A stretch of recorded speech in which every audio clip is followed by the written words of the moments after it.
بسم اللہ الرحمن الرحیم۔ السلام علیکم ناظرین، وہ نسل جسے کہتے ہیں کہ یہ کچھ نہیں کر سکتی، جنریشن زی، اس نے بہت کچھ کر دیا۔ اس نے اب نیپال کی حکومت بھی گرا دی۔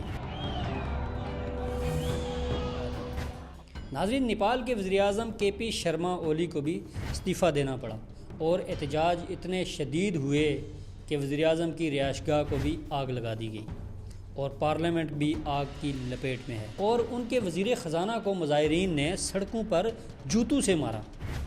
ان سب کے بیچ ایک افسوسناک موت بھی ہوئی سابق وزیر اعظم کی بیوی کی۔ جب ان کے گھر کو نظر آتش کیا گیا تو وہ وہاں پر موجود تھی اور جلنے سے ان کی موت ہوئی۔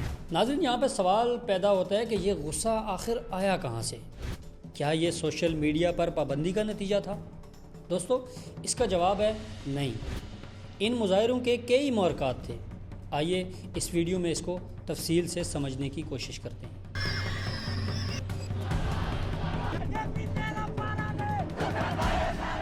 میں ہوں فرحان عباسی اور آپ دیکھ رہے ہیں سٹوری لائن ڈیجیٹل۔ ناظرین، یہ بات ہے 8 ستمبر 2025 کی، جب ہزاروں لوگ نیپال کے دارالحکومت کھٹمنڈو میں جمع ہوئے۔ ان میں زیادہ تر وہ نوجوان تھے جو 20 سے 25 سال کے تھے، جنہیں جنریشن زی کہا جاتا ہے۔ کچھ اسکول یونیفارم میں تھے اور کچھ کالج یونیفارم میں۔ یہ احتجاج ایک NGO حامی نیپال کی طرف سے آرگنائز کیا گیا تھا اور مظاہرین کھٹمنڈو کے وسط میں ایک علامتی مقام میٹنگر منڈلا سے پارلیمنٹ کی طرف مارچ کر رہے تھے۔ ناظرین، یہ تقریباً ایک پرامن مارچ تھا، لیکن حکومت نے مظاہرین کو روکنے کے لیے پولیس تعینات کی، اور پھر پولیس نے واٹر کینن، آنسو گیس اور ربڑ کی گولیوں کا استعمال کیا۔ آہستہ آہستہ پولیس اور مظاہرین کے درمیان جھڑپیں ہونا سٹارٹ ہوئی۔ کچھ مظاہرین پارلیمنٹ کمپلیکس کے اندر بھی داخل ہو گئے۔ اس کے بعد جو پولیس نے کیا، اس پر پورا ملک حیران رہ گیا۔ ناظرین، پولیس نے مظاہرین پر براہ راست گولیاں چلائیں۔ کم از کم 19 مظاہرین ہلاک ہوئے اور 400 سے زائد زخمی ہوئے۔ یہ ربڑ کی گولیاں نہیں تھیں ناظرین، بلکہ اصلی گولیاں تھیں جو مظاہرین کے اوپر چلائی گئی تھی۔ ایک 12 سالہ بچہ بھی اپنی جان سے گیا۔ ظاہر ہے اتنی بربریت دیکھ کر خاموش نہیں رہا جا سکتا تھا۔ جب نیپالی عوام کو اس کا علم ہوا تو مزید لوگ احتجاج میں شامل ہو گئے۔ یوں دیکھتے ہی دیکھتے مظاہرین تیزی سے بڑھنے لگے اور پورے نیپال کو اس کی لپیٹ میں لے لیا۔ حکومت نے لوگوں کو کنٹرول کرنے کے لیے دوپہر 3:30 بجے کرفیو نافذ کر دیا، لیکن اس کا بھی کچھ اثر نہیں ہوا۔ احتجاج بڑھتے ہی چلے گئے۔ کھٹمنڈو کے ساتھ ساتھ بکھرا، بٹول، بھرت پور اور دامک میں مظاہرے سٹارٹ ہو گئے۔ ناظرین، اس کی ایک بڑی وجہ یہ بھی تھی جس پر میڈیا سب سے زیادہ بات کر رہا ہے، وہ تھی کہ سوشل میڈیا ایپس پر پابندی لگائی گئی تھی۔ یقیناً یہ وجہ بھی تھی، لیکن اس کے علاوہ بھی کئی اہم وجوہات تھیں، جیسے کہ کرپشن، ناقص حکمرانی، بڑھتی بے روزگاری اور وزیروں کی اقربا پروری۔ سب سے پہلے سوشل میڈیا کی پابندی کی بات کر لیتے ہیں۔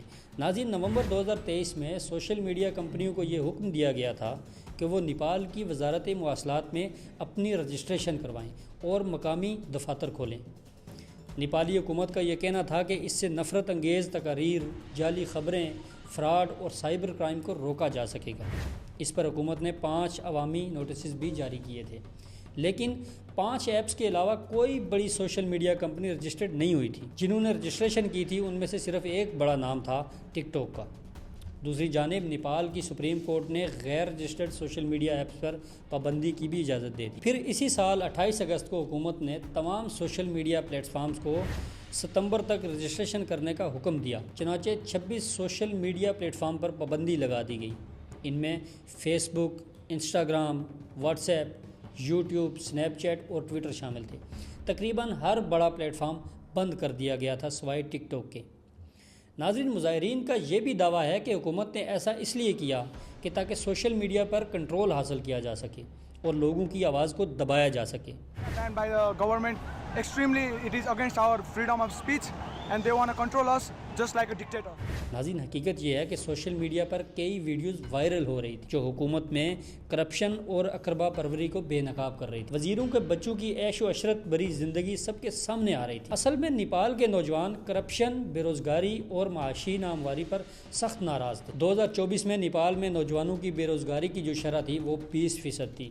سوچئے کہ ہر 5 میں سے ایک نوجوان بے روزگار ہے. نئی نوکریاں بہت کم پیدا ہو رہی ہیں اور لوگ نوکری کی تلاش میں دوسرے ممالک جا رہے تھے. صورتحال اتنی خراب ہے کہ ہزاروں لوگ روس یوکرائن جنگ میں لڑنے کے لیے صرف روزی کمانے کے لیے گئے. جی ہاں دوستو، فروری 2024 تک 1500 سے زائد نیپالی روسی فوج میں شامل ہو چکے تھے. چند ہفتے کی تربیت کے بعد انہیں فرنٹ لائن پر بھیجا گیا. اس لیے روس یوکرائن جنگ میں کئی نیپالی شہری بھی مارے جا چکے. موت کا خطرہ ہونے کے باوجود وہ روس صرف اس لیے جاتے ہیں کہ کیونکہ نیپال میں روزگار کے مواقع بہت کم ہیں. روس انہیں اچھی تنخواہ کا لالچ دیتا ہے.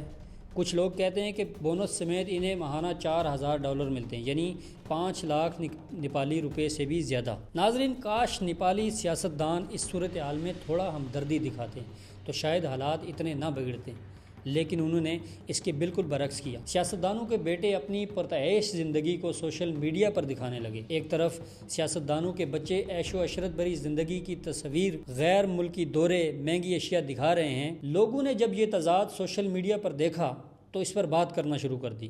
نیپو کڈز کے نام کا ٹرینڈ کرنے لگا. جب سوشل میڈیا ایپس پر پابندی لگی تو ٹک ٹاک پر نیپالی نوجوانوں نے ایسی ویڈیوز اپلوڈ کرنا شروع کی. ان ویڈیوز میں ایک سادہ سا موازنہ کیا گیا کہ عام لوگوں کی روزمرہ مشکلات بمقابلہ سیاستدانوں کے بچوں کی عیاشیاں. سیاستدانوں کے بچے مہنگے کپڑے پہنتے ہیں اور اپنی لگژری گاڑیاں دکھاتے ہیں. یہ سوشل میڈیا پر ٹرینڈ کرنے لگا. ستمبر کے مظاہروں میں کچھ پوسٹر پر لکھا تھا کہ سیاستدانوں کے بچے بیرون ملک سے گچی بیگ لاتے ہیں اور عام لوگوں کے بچے تابوت میں واپس آتے ہیں. یہ ان نیپالیوں کا ذکر تھا جو روس یوکرائن جنگ میں مارے گئے تھے. ناظرین، کرپشن نیپال کا ایک بہت بڑا مسئلہ ہے. نیپال کے نوجوان انہی چند 70 سالہ سیاستدانوں سے تنگ آ چکے ہیں جو باری باری اقتدار میں آتے رہتے ہیں. مارچ میں اس کے خلاف مظاہرے بھی ہوئے. کئی لوگوں نے کہا کہ نیپال کا جمہوری تجربہ ناکام ہو چکا ہے اور اب اسے دوبارہ بادشاہت کی طرف لوٹ جانا چاہیے. ناظرین، لوگ سیاستدانوں سے اتنے مایوس ہو چکے ہیں کہ اب وہ جمہوریت کو ختم کر کے بادشاہت لانے کی بات کر رہے ہیں. دوستو، 2008 سے پہلے نیپال میں بادشاہت کا نظام تھا. ریاست کا سربراہ عوام کے ووٹ سے منتخب نہیں ہوتا تھا بلکہ ایک بادشاہ ہوتا تھا. آخری بادشاہ تھے گیانندر شاہ. انہیں ہٹانے کے لیے 2 بڑی تحریکیں چلی: 2006 کی جمہوریت کی تحریک اور ماؤ نواز بغاوت جو کئی سالوں سے جاری تھی. 28 مئی 2008 کو بادشاہت کو باضابطہ طور پر ختم کیا گیا اور نیپال ایک وفاقی جمہوری ملک بن گیا.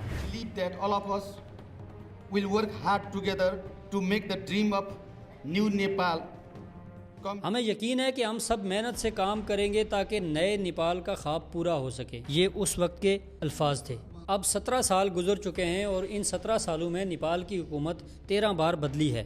وزیر اعظم کے عہدے پر کبھی KP شرما اولی اور کبھی بشپ کمال دہال اور کبھی شیر بہادر دوبا رہے. اقتدار انہی چند لوگوں کے درمیان گھومتا رہا اور پہلے اتحادی بناتے اور پھر توڑتے. نیپال کی سیاست میں 2 بڑی پارٹیاں ہیں: نیپالی کانگریس اور Nepali communist party. Nepali communist party کی 2 بڑی شاخیں ہیں: CPN اور UML. یہ جماعتیں چھوٹی پارٹیوں کے ساتھ اتحاد کرتی ہیں اور پھر اقتدار میں آتی اور جاتی رہتی ہیں. لیکن ان تینوں بڑی جماعتوں کے سربراہان پر کرپشن کے الزامات ہیں. نیپالی کانگریس کے سربراہ اور سابق وزیر اعظم شیر بہادر دیوبا پر ہوائی جہازوں کی خریداری میں غیر قانونی کمیشن لینے کا الزام ہے. ان کی بیوی آرزو رانا دیوبا جو نیپال کی وزیر خارجہ ہیں، ان پر یہ الزام ہے کہ انہوں نے نیپالی شہریوں کو جعلی دستاویزات کے ذریعے بھوٹانی شہری ظاہر کیا تاکہ انہیں امریکہ بطور پناہ گزین بھیجا جا سکے. CPN کے سربراہ اور 3 بار وزیر اعظم رہنے والے بشپ کمال پر یہ الزام ہے کہ انہوں نے آرمی کے فنڈز میں خرد برد کرنے اور اربوں روپے کی چوری کی ہے. اور CPNL کے سربراہ اور حالیہ وزیر اعظم KP شرما اولی پر ایک چائے کے باغ کو کمرشل پلاٹ میں تبدیل کرنے کے لیے اور سپریم کورٹ کے حکم کی خلاف ورزی کا کیس چل رہا ہے. اسی طرح 3 دیگر سابق وزیر اعظم پر سرکاری زمینیں نجی افراد کو بیچنے کے الزامات ہیں. ناظرین، مسئلہ یہ ہے کہ یہ رواج بن چکا ہے کسی بھی پالیسی فیصلے پر کسی سیاستدان کے خلاف کوئی تفتیش نہیں کی جا سکتی۔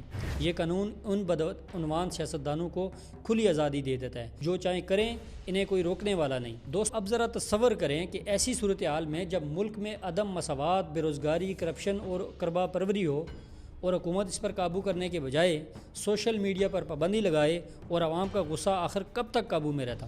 اور یہی ہوا۔ جب پابندی لگی تو عوام کا غصہ پھوٹ پڑا۔ تمام بڑی سوشل میڈیا ایپس پر پابندی کے نتیجے میں نیپال میں بے روزگاری کے چند بچے کھچے ذرائع بھی متاثر ہو گئے۔ نیپال کی معیشت میں سیاحت بہت اہم کردار ادا کرتی ہے اور سیاحت کا انحصار سوشل میڈیا پر ہی ہوتا ہے۔ بکنگ، پروموشن اور بین الاقوامی رابطے سب کچھ ختم۔ یہ پابندی پوری ٹورزم انڈسٹری کو مفلوج کر گئی۔ اس کے علاوہ لاکھوں نیپالی خاندان بھی متاثر ہوئے جو اپنے بیرون ملک مقیم عزیزوں سے آن لائن میسیجنگ ایپس کے ذریعے رابطے میں تھے۔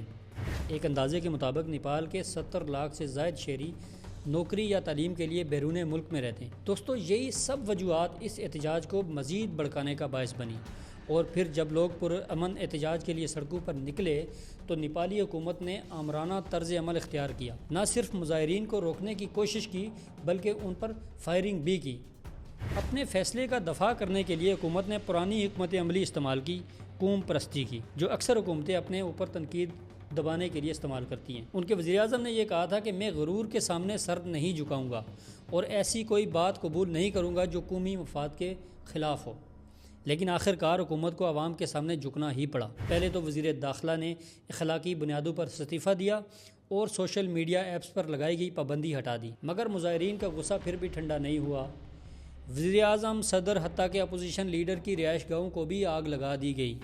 فوج کو ہیلی کاپٹر کے ذریعے وزیروں اور سرکاری افسران کو نکالنا پڑا، اور آخرکار 9 ستمبر دوپہر 2 بجے کے قریب وزیر اعظم کے پی شرما نے بھی استعفیٰ دے دیا۔ نیپال آج ایک زندہ مثال ہے اس بات کی کہ جب اقتدار میں بیٹھے لوگ عوام کی آواز مکمل طور پر دبانے کی کوشش کرتے ہیں اور جب حقیقی مسائل کرپشن، بے روزگاری، اقربا پروری کو نظر انداز کیا جاتا ہے تو آخرکار عوام خود سڑکوں پر آ جاتی ہے۔ یہ ایک سبق ہے تمام حکومتوں کے لیے، انہیں عوام کی ضروریات کو اتنا نظر انداز نہیں کرنا چاہیے کہ حالات اس نتیجے پر پہنچ جائیں، کیونکہ دوستو ایک مرتبہ اگر حالات اس نہج پر پہنچ جائیں تو پھر ملک میں قانون اور امن بحال کرنا بہت مشکل ہو جاتا ہے۔ ناظرین، آج کی گفتگو آپ نے سنی۔ اگر ویڈیو پسند آئی ہو تو ویڈیو کو لائک کیجئے، چینل کو سبسکرائب کیجئے اور دوستوں تک اس کو ضرور شیئر کیجئے گا۔ ملتے ہیں اگلی کسی ویڈیو میں، تب تک کے لیے اللہ حافظ۔